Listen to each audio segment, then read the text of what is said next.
Hey everyone, excited to share this tune with you guys today. I got a Patreon request for a lesson and tab for my arrangement of Shady Grove as I play it on my album Honey Baby. I kind of corrupted this version from Taj Mahal's version. If you haven't heard it before, I would definitely check it out. As we know, Shady Grove is often like this kind of dark modal tune, and this version is in a major key and is much brighter and I find it's just about the most fun song that I play. I used to play it on guitar, and then it just kind of clicked when I threw it onto the banjo as well. So I kind of wanted to go over how I play it and to help out with, because there's a tab that I made that accompanies this video. For those of you who don't know, if you sign up for my Patreon, it's $3 a month, and you can make requests for tabs or lessons of Clawhammer banjo tunes, or if I'm able, guitar tunes, blues finger picking, something like that. And I aim to do 2 of these lessons a month. So if you sign up, you can make a request for a tune, whether it's something I play or something I don't. Happy to throw something together for you. So. And I make all these lessons publicly available, so if you go back through, you can find some other ones as well. So today, I'm going to be talking about this arrangement of Shady Grove. We're in a bit of an alternate tuning from your standard open G. Technically, right now, I'm tuned down about 3 half steps, as if I'm playing a Pete Seeger long neck banjo, and it just helps me get in the right singing key. But I have been referring to this as F tuning, or I've seen it referred to as Cumberland Gap tuning. But starting from your G tuning, and I'm down 3 half steps, so would be like a standard open E. We're gonna tune up our into D, as if we're tuning into D modal. So we'll tune up. So if normal G tuning is G, D, G, B, D, we're going to tune that B string up to a C. So that'll put us in D modal tuning.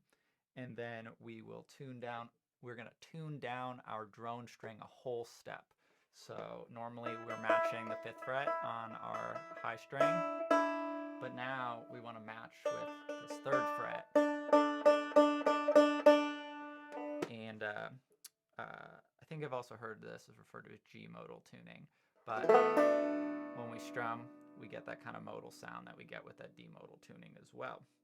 But this tuning gives us access to some really cool major chords that I think are really nice for playing this melody and other tunes as well. I think I learned this tuning when I learned how to play Columbus Stockade Blues, and I think it sounds really nice.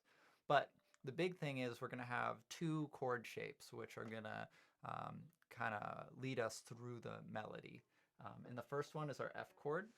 So this is our 1 shape, and it's kind of like a G chord on a guitar, but we're going to take our index and middle finger. We're going to put our middle finger on the 3rd fret of the low string, and our index finger on the 2nd fret of the string right above it. And then we're going to take our ring finger, and we're going to place it on the 3rd fret of the high string. So our chord, we get this nice major chord. That's our 1 chord. If we want to jump to our 4 chord, we just pick up our our ring and index finger and bring them down 1 string each. So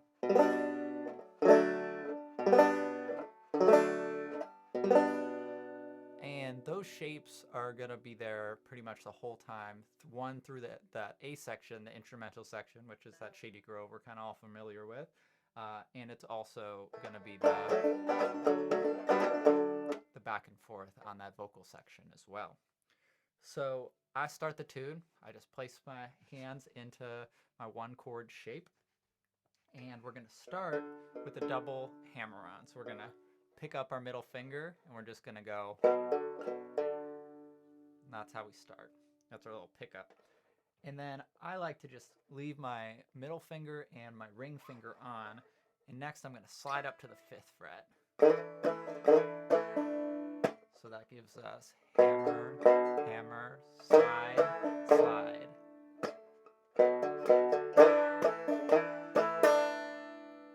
And now we'll notice sliding up just gives us the same note as before as the string above it. So we're sliding at the 5th fret. Those notes are the same. So technically, you could hammer, hammer, and then just go open. But I just like the sound of that sliding up into the next fret. So we get hammer, hammer, slide, ditty, slide, ditty. All right. And then we're going to go back to our chord shape. And we're going to pull off with our index finger. Ditty. And then that root note again. All right, so that next little bit is pull off index finger, our standard ditty, and then you'll hit that 3rd fret on the low string, and ditty. So when we put that bit together, we get.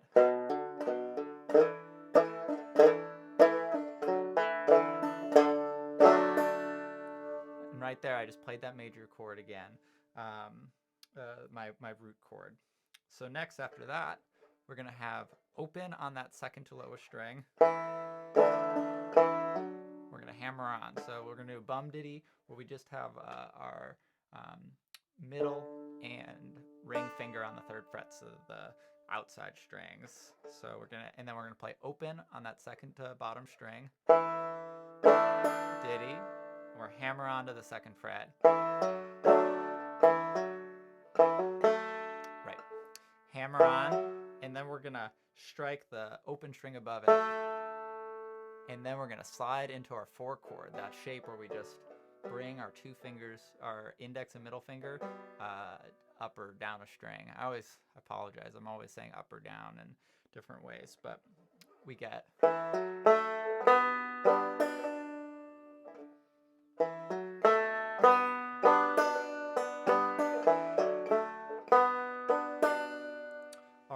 So that little intro so far, we get.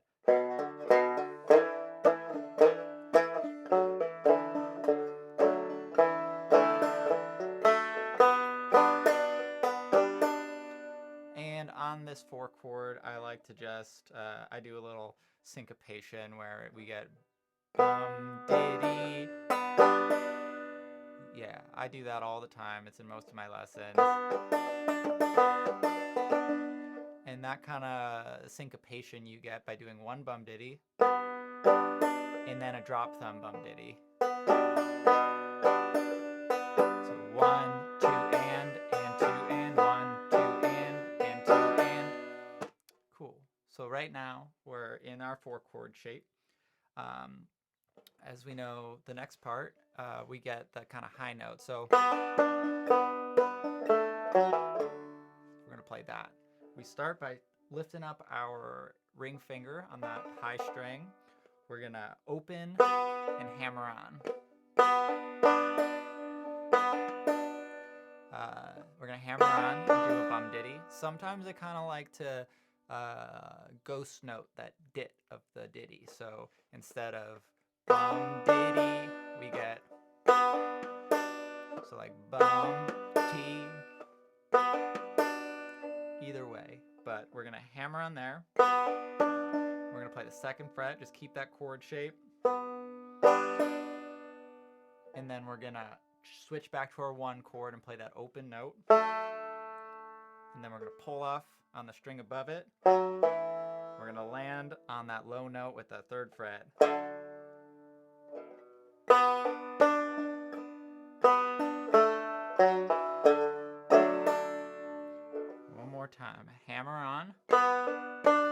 down string. Now we're going to change chords, pull off, and land on that low note. To wrap up this little lick, we're going to hammer on that second fret, and then the open note, and then that second fret on that second string. And so that gives us, oops, sorry. There we go.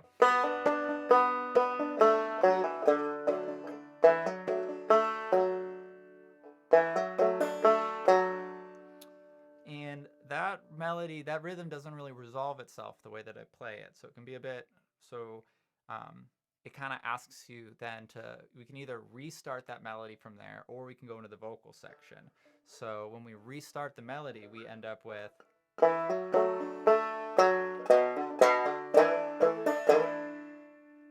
it jumps right back in.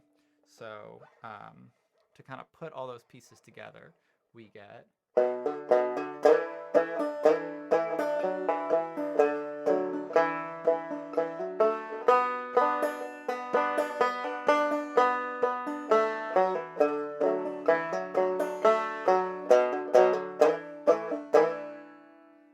just like that. And you can just keep on recycling that over and over again as many times as you want. You don't ever have to sing the song. But you want to jump into that vocal section, and I'm not going to go too deep into the timing, because honestly every time I play the vocal section, the number of measures I play each chord kind of changes. This is where you can kind of find what feels good for you.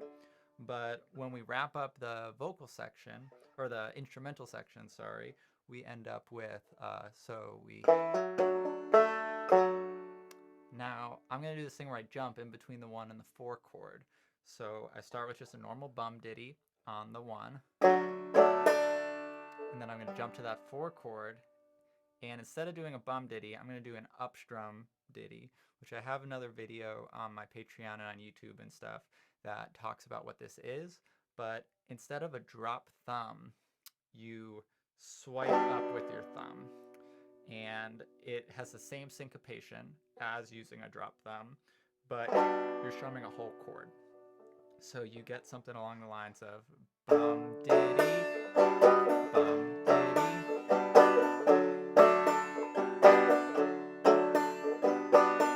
Now, if you don't have the feel for that, or you're still working on that, you can always just do standard bum ditties through that, and that would be kind of like, or you can do drop thumbs, or you can upstrum. So no matter how you do it, all of those rhythms will kind of give you, they'll give you different feelings, and it can actually just be fun to mix and match however you want. So when I'm singing, I sing over the 4 chord. So we go into that 4 chord, and you gotta find the timing. So I would listen to the tune as I play it, but I use some hammer-ons to it helps me get synced up for going back to the, so generally when I sing that part, it sounds a bit like, Shady Grove, my love, Shady Grove, my darling. And so you do that 2 times. So after the second time, you're going to be back here. Instead of going to our 4 chord, we're going to go to our 5 chord, which is fretted the exact same way that an E minor is when we're in open G. So 2nd fret on the low string, 2nd fret on the high string. And technically, it's not like your pure major 5th chord. It's got something a little funny going on, but I like how it sounds. And so I kind of sit here, and this is kind of our singing turnaround. And this is where I often will sing it with different timings almost every time. The important thing is that you kind of just land each vocal line and chord change together. Again, listening to the tune will give you the feel for that. But we get something like, oh, can I even jump in and just sing in the middle of it? Let's see. Shady Grove, my one true love,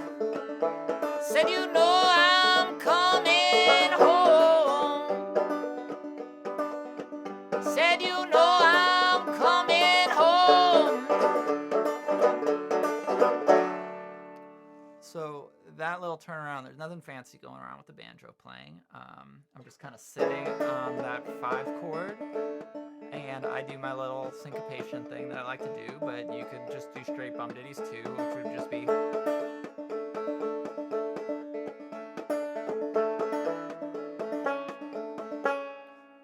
however you find a feel that sounds good. You jump to that 4 chord, and then you go right back to here, and you can go into the vocal section by just starting again, and you can jump to the 4 chord. We could start singing right here again, or if we're at the back and forth, we can jump right back into the instrumental section.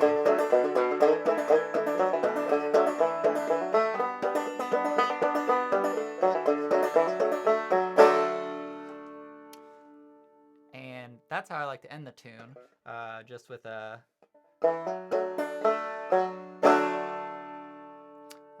the real cool thing about the way that that melody's structured is that it doesn't really want to resolve, so you get that nice big chord at the end. You know, the song's over, it ends right on the 1, so I think it's a pretty cool tune because it just propels itself forward. Yeah, so I know that was quite a bit of information for one video. There's a tab. You should find the tab that accompanies this and use that. And if you have any questions or if anything was unclear from this video, please feel free to comment wherever you're watching, and I'm happy to clarify things for you.